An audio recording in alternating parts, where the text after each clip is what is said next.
Hey, it's RevKen from Woolloomooloo here in the Hope Street Cafe. Welcome along. Good to have you. I was sitting on my back veranda today writing this message, actually, and a mosquito came along and I could see him. I was dressed up pretty warm, had my slippers and jeans and a flannel on, and I could see him prodding around in my slippers and my jeans trying to find some skin somewhere. And after a few minutes, he eventually found a bit of exposed skin on my wrist and did what mosquitoes do, so he took a bite of me. Now, a mosquito has a fairly simple job description when you think about it. Find a source of blood and have a drink. That's about it. Uh, the mosquito has to highly value, a source of blood. That is essential to them for life. So we're going to talk about what do we value today. Jesus often talked in parables, and he told parables because it was an engaging and a sort of thought-challenging way to get people to ponder beyond the parable itself and get into its greater meaning and implications. Now, it's been said before that a parable is an earthly story with a heavenly meaning. And we're going to look at a couple of parables today, two very quick ones, two very short ones, that talk about finding something valuable, like that mosquito did with my wrist. And we're going to look at a few parables over the next few weeks, actually, and see what the Lord is saying through them. What do you want to say to us, Lord, through these parables? Now, if you want to find a good collection of parables, you go to Matthew chapter 13.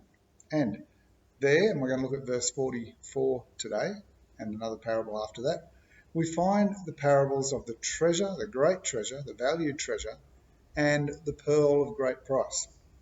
Now, before I read them, I should point out that sometimes Jesus begins a parable by saying, the kingdom of heaven is like, or the kingdom of God is like. So that term is a bit of an interchangeable term, kingdom of heaven, kingdom of God. Well, what does the kingdom of God or the kingdom of heaven really mean? Basically, it's about the rule and the reign of God. It's where the rule and the reign of God exists. Now, the kingdom of heaven or the kingdom of God was brought in or inaugurated, if you like, by Jesus. And it's now in our hearts if we accept Jesus. And it's sometimes called the now and the not yet kingdom. It's called the now kingdom because the influence of the kingdom, the rule and the reign of God can influence us now, but it's not fully realised yet. When Jesus returns, we'll see the absolute fullness and perfection of the kingdom. But for now, we live in this kind of messy world. But anyway, that's a very, very skimpy explanation of what the kingdom of God is. But we'll go with that for now. And look at these two little parables where Jesus is trying to make a point about how valuable it is to have this kingdom of heaven.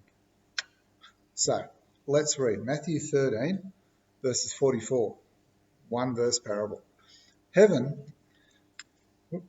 kingdom of heaven is like a treasure that a man discovered hidden in a field. In his excitement, he hid it again and sold everything he owned to get enough money to buy the field. Pretty simple little parable. Now, you've got to remember, back in Jesus' day, you didn't have banks and safety deposit boxes and all that kind of stuff. Sometimes you would bury precious things and hope that you'd remember where they were, or you'd at least tell your kids or something like that.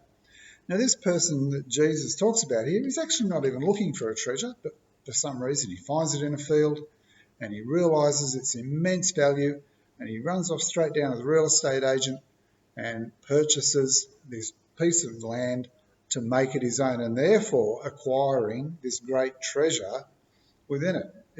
It wasn't looking for a bargain, but this guy sure got one in this treasure.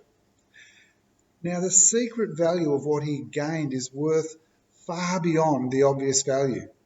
But this guy knows it's worth doing everything he can to gain this valuable thing, this treasure.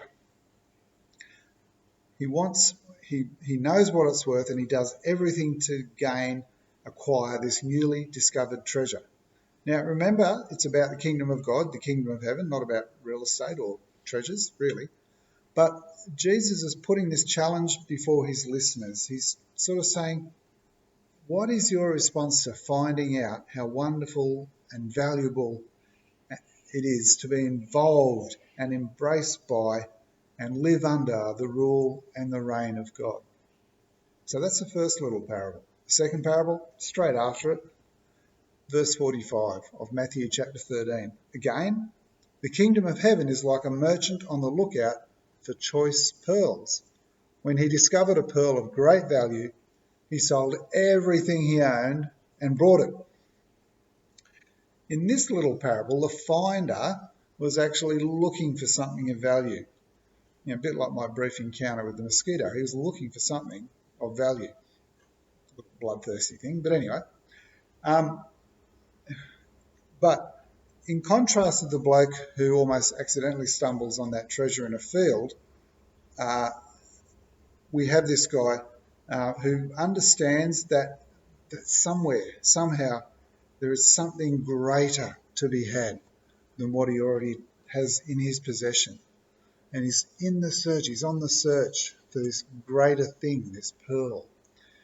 He knows that there is something beyond the value of what he already has, what he already has known, what already has experienced. And he knows that finally this ultimate treasure is within reach and he wants to grab it.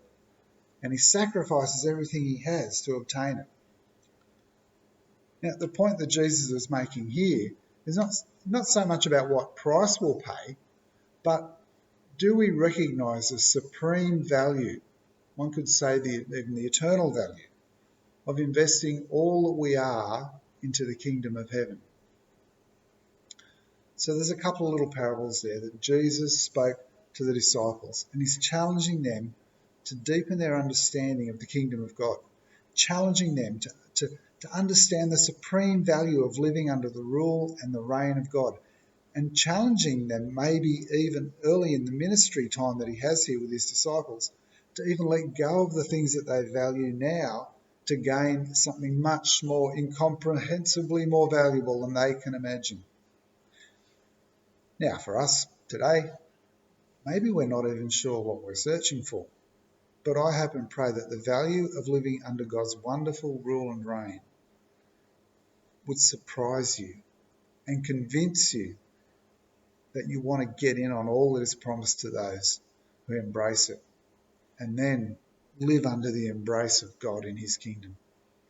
And then if we're already seeking the kingdom of heaven, may you be blessed in your discovery of the priceless possession that is ours to enjoy both now and forever. I want to encourage you to read Matthew 13 and find all those other parables in Matthew, Mark and Luke, and see how they challenge you. And hey, maybe give me a call and maybe we can talk about some of those ones that are a little bit, what's that about? Well, this has been RevKen from Woolloomooloo Baptist Church. Thanks for tuning in. God bless you and keep looking up.